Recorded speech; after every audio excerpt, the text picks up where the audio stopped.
As someone who was born in India and lived there through the 90s, Aladdin was my favorite animated film growing up. But as I got older and after moving to the UK in the 2000s, I became aware of the movie's more problematic elements. A couple years ago, I tried to rewatch the film and was met with this disclaimer on Disney+. This program includes negative depictions and/or mistreatment of people or cultures. These stereotypes were wrong then and are wrong now. Rather than remove this content, we want to acknowledge its harmful impact, learn from it, and spark conversation to create a more inclusive future together. This is something that's been on my mind for a while, and for the last month or so, I have been racked with one question. Is Aladdin racist? Well, yes it is. We'll talk about why in a minute. But there's a more important question to ask. Does the racism in Aladdin mean it's a film we should reject and stop watching? And the answer to that question is a lot more difficult. But in this video, I'm going to try and defend Aladdin, at least in the big picture. Now, no one person can give a movie a pass, and that's certainly not what I intend to do. And my own ability to give any clearance is cloudy because technically Aladdin isn't about someone like me. Agrabah, the fictional setting of Aladdin, is meant to be Baghdad. It was explicitly going to be Baghdad until the ongoing Gulf War caused the filmmakers to give it a fictional name. So I've been asking myself if I even have the right to comment on the racism of Aladdin because I'm not Arab. But the thing is, neither is Aladdin. See, this is actually one of the criticisms of the film in that it isn't at all accurate to its setting. Aladdin is one of the most visible examples of Orientalism, a trope whereby disparate parts of Asia are boiled down into one indistinguishable exotic blob. But that also means that it is kind of about me. I do look like the people depicted in Aladdin, and despite its various problematic elements, I found Aladdin to be a hugely uplifting representation of a brown-skinned protagonist. It has its flaws, but I am grateful it exists, and I think there's a lot of really valuable things we can take from it. On top of that, it's just a beautiful, bombastic, entertaining film with an incredible soundtrack.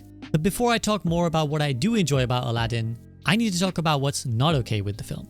So we need to talk about why Aladdin isn't who he says he is.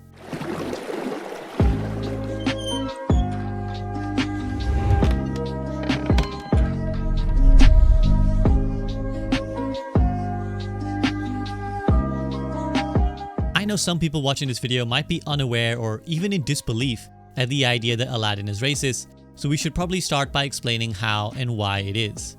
Firstly, there's the really obvious and overt racism that should be hard to disagree with. The portrayals of Arab people in this film are caricaturishly stereotyped. Basically, anyone who isn't Aladdin, Jasmine, or the Sultan are drawn as having almost grotesquely over-the-top features, and of course, conveniently those good characters that are part of the exceptions all have more anglicized features. If you doubt that claim, the animators have specifically cited their inspiration for the characters. Jasmine's design is based on the sister of animator Mark Hearn, a white guy from Ohio, with some features inspired from the actress Jennifer Connelly, famous darling of the Arab world. Aladdin, meanwhile, was inspired by Tom Cruise, and we all know how closely he holds his Iraqi heritage. So yeah, it's telling that the two good main characters are based on white people, while the bad or antagonistic people are over-exaggerated stereotypes of the kind of appearance an Arab person would have in a propaganda leaflet. In fact, there's a general air of this is a hive of scum and villainy that pervades the depiction of Agrabah that's also pretty gross. The guards are unreasonable and brutish, and the merchants are all depicted as evil psychopaths, like the guy who tries to chop off Jasmine's hand for stealing an apple, or hucksters and scam artists, like the guy who narrates the story in the opening. It's interesting that the one time Disney elects to depict characters living in poverty and harsh conditions, it's in the film about brown people. Compare their presentation of kingdoms in films like The Little Mermaid or Snow White or Tangled with what we get in Aladdin, and the difference is pretty stark. Going back to the merchant at the start of the film, there's also another controversy with him. In the song he sings, there was a line in the original theatrical release that goes, "I come from a land where they cut off your ear if they don't like your face. It's barbaric, but hey, it's home." At the time, the American Arab Anti-Discrimination Committee complained about this depiction of the Arab world, and the line for all future DVD and streaming releases was changed to say, "where it's flat and immense and the heat is intense." But interestingly, the line about "it's barbaric, but hey, it's home" was left in. If an explicit declaration that an entire region is barbaric doesn't ring alarm bells for you about the racist attitudes involved, then I think you're willfully blinding yourself to the problem. Before we go further and discuss the things that I am actually going to defend, I need to be clear that all of the above is not okay. Making a piece of fiction where you depict an entire foreign people as barbaric and savage is one of the oldest forms of racist propaganda. And amidst the songs and fun and dance, there are some really disturbing ideas behind what we see in Aladdin. And we also can't give it the excuse of, well, it's a different time now, because clearly, as we just said, people were pointing this out at the time. Now the thing is, I don't think any of these things are conscious. I do genuinely believe that the creators of the film were making it with the intent of loving and celebrating what they perceive to be cool Asian culture. But while intent is important, it also doesn't give you a free pass to do and say whatever, and even subconsciously, the creators are showing how they view this part of the world. Here we return to that accusation of Orientalism, because this part of the world that I'm referring to is actually a pretty broad depiction of the world's biggest continent. And it's also where my critique is going to get a bit more complicated. In my research, I came across this fantastic video on why Aladdin is in fact racist, and if you want more explanations and context around the issue, then I'm going to link it in the video description, as well as several other articles and opinions from Arab people on Aladdin's racism. There are many great points in there about the inaccurate depictions in the film and on its Orientalism. Orientalism is a term established by critic Edward Said in his 1978 book of the same name to refer to the Occident, the Western world, and its contemptuous, condescending, or reductive depictions of the Orient, which is parts of South Asia and the Middle East. In the case of Aladdin, it squashes down these very distinct countries into one aesthetic monolith, many parts of which are straight up inaccurate. Baghdad, or Agrabah, is shown to be this arid place in the middle of a desert when it's actually located on a river and beautifully lush. Aladdin wears a Turkish fez, and his and Jasmine's clothes are completely wrong for the climate and culture. The palace is an imitation of the Taj Mahal, which is in Agra, India, and Jasmine's Indian Bengal tiger is called Raja, which means king in Hindi.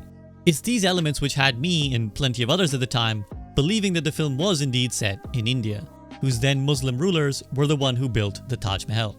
Now here's where it gets complicated for me, because I don't mind all of this so much. I don't think all Orientalism is equally bad, and to explain why, I need to talk to you about my childhood. The thing about Disney films is that they often mash different cultural aesthetics just to create something that looks and feels cool. In fact, it's pretty normal in Hollywood. It's not exclusive to Aladdin, and Disney does it to their European movies too. Pinocchio, for example, is set in Italy, but the village is based off of the German town of Rothenburg. The clothes and landscape are Austrian, and so is the voice actor for Geppetto. But ultimately, this isn't a fair comparison.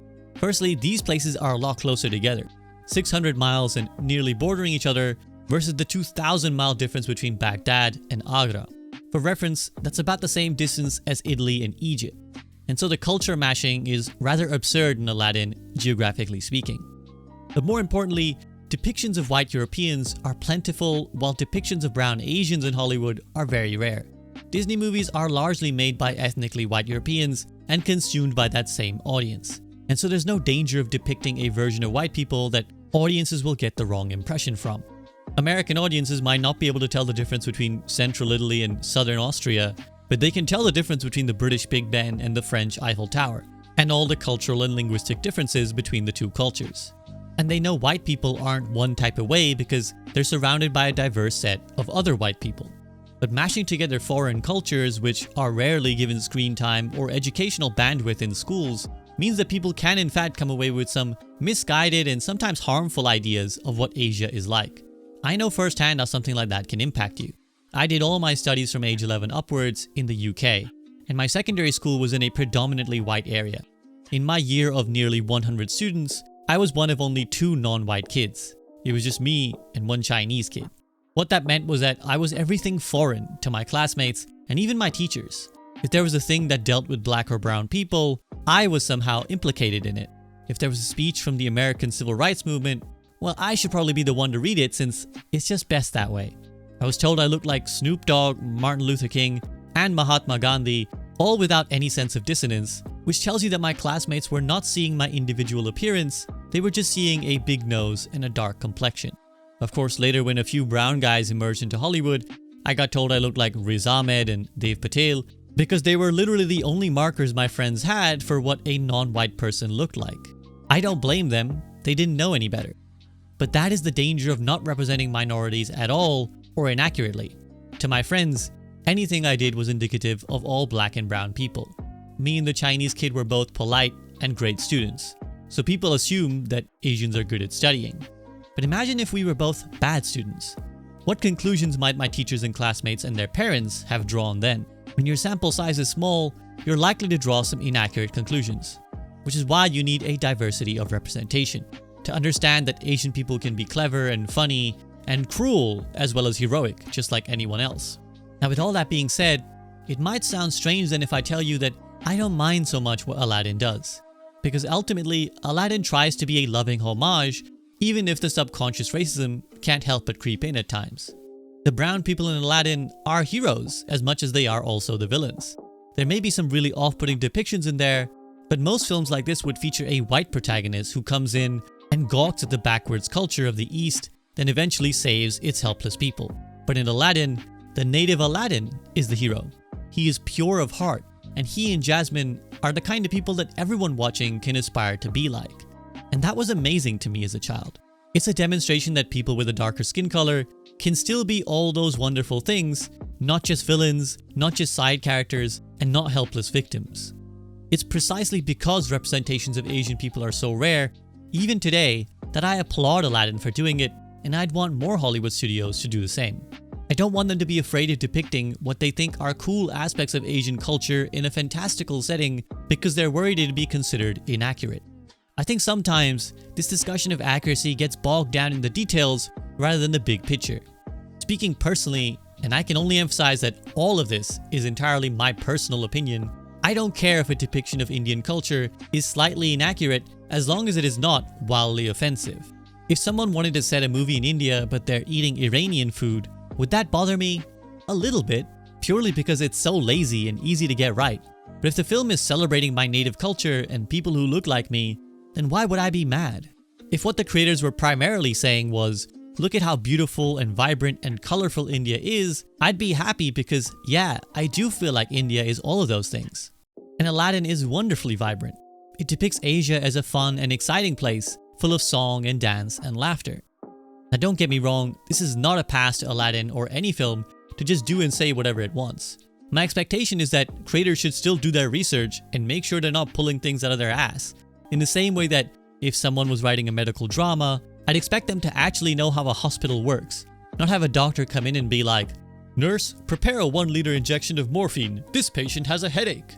So Aladdin does deserve criticism for lacking in basic research, but I also think it deserves celebration for the loving spirit you can see in how it depicts Asian culture. I don't want white people to be afraid of taking a foreign culture they admire and think is cool and writing some piece of fiction about it. I don't think that's the way to help with racism. We should celebrate the parts of one another's cultures that we think are amazing or admirable. I just want to make sure that they at least consult with one of their brown friends first, or look up some resources to make sure they're not letting their own ignorance or biases, which we inevitably all have, portray something that isn't the reality. I also think there's something to be said about progress occurring in steps, not leaps. You don't go from racial discrimination is legal to racism is eradicated overnight or even over years. We're talking decades and decades of work, and I'll let you know precisely how long when we actually get to that point in society. So accordingly, representations in film won't go from vastly racist demonization to perfectly respectful discourse overnight. And I think to that end, Aladdin is an important step. This was the first major Hollywood film that I can think of that had all Asian characters, and certainly for Disney.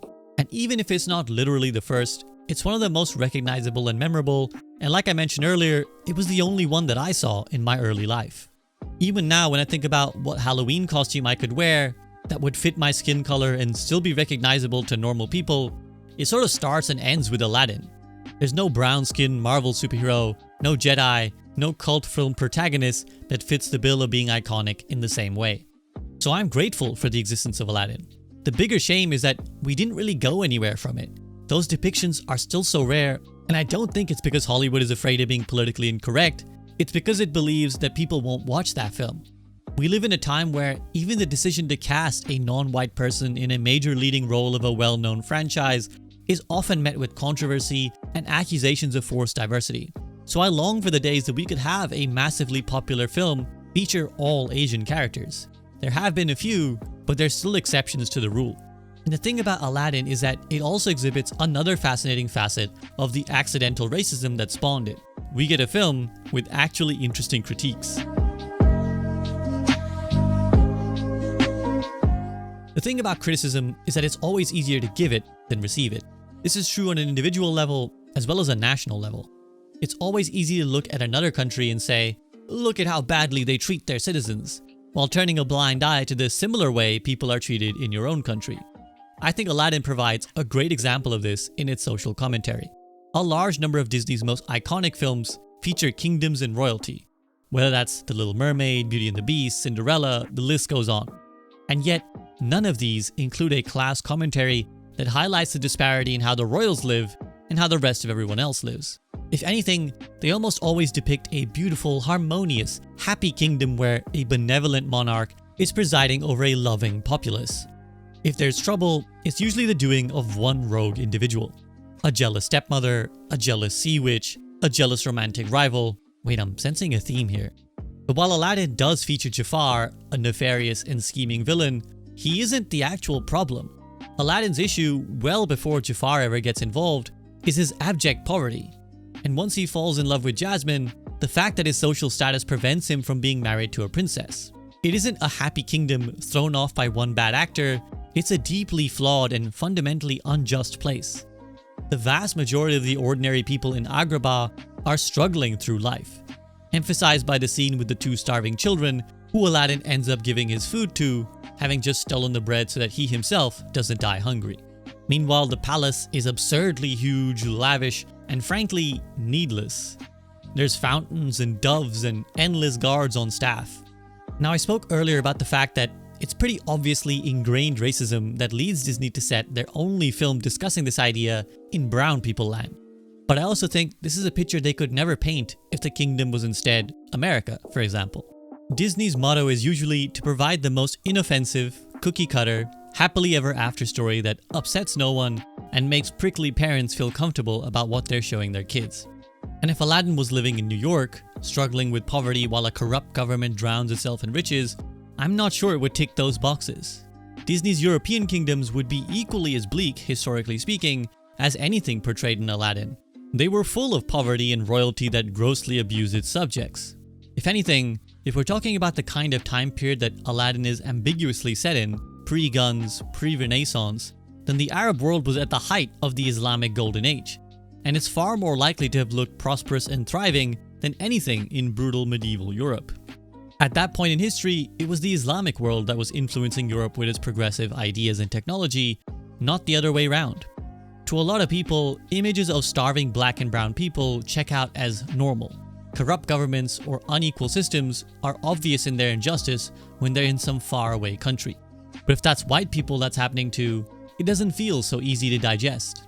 If anything were to point the mirror inwards to the rampant wealth inequality in America, which was still growing in the 90s, then people would be forced to confront their own complicity in all of that.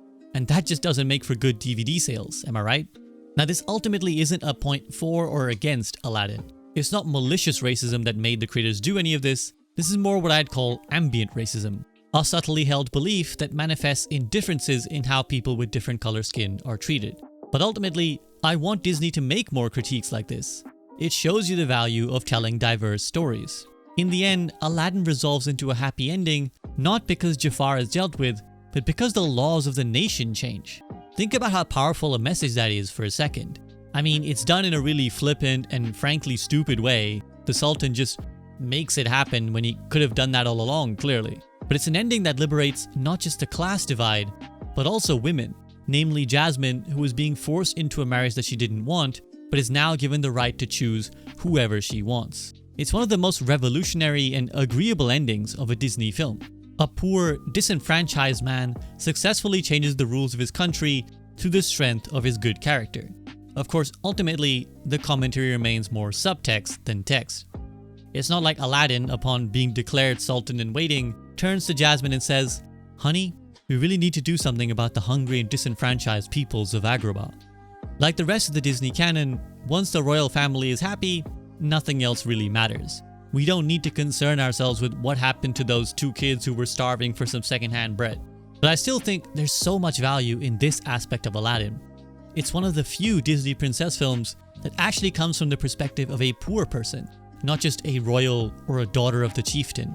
Now, those films are fine. I don't expect Disney films to be full of societal critiques, but I do value seeing different stories being told. Ultimately, that's sort of where I land with Aladdin. For all its faults and the problems I've touched on, it is a film that I really value for telling a different story. Again, I have to emphasize that I'm in no position to give the film a pass.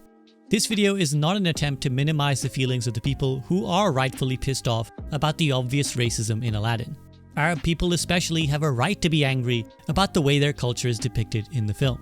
If that's how you feel, I completely understand. Everything I've said in this video reflects purely my perspective, as someone who does look like the people on screen, and with the Orientalism discussed, is implicated by what these depictions tell viewers about people like me. The ambiguity about Aladdin's setting meant that a lot of Asian people thought the story was about them. And that's also why I know I'm not the only Asian person who saw some really positive representations in Aladdin and saw a chance for themselves to be the heroes of the story for once. I wouldn't want Hollywood to keep making films exactly like it. I'd want them to do their research and avoid weird stereotypes. But I would love more movies that have the same spirit at its core. Stories that celebrate different cultures. Stories where we can look at another place and think, man, it looks really cool and fun over there. How can I best represent that in this piece of fiction that I'm making? And I think when we can respectfully do that, it would make the world a so much more wholesome and harmonious place. Thank you for watching this video. If you've made it all the way to this point, then I hope I've earned a like, a subscribe, or can tempt you into watching one of my other videos on this channel. If you really enjoyed the content, then I would also be very, very grateful if you could support me directly via Patreon. My videos contain no sponsorships and are entirely funded by viewers like you. So I rely completely on financial support from those who enjoy this content. The names of my current patrons are on screen right now, and you can find the link to it in the video description, as well as the link to PayPal if you prefer a one-time donation. Check out my Twitch stream and the Soak Discord server, where you can hang out and chat with like-minded media lovers. But that's all for now. I hope I'll see you again very soon, and have a great day.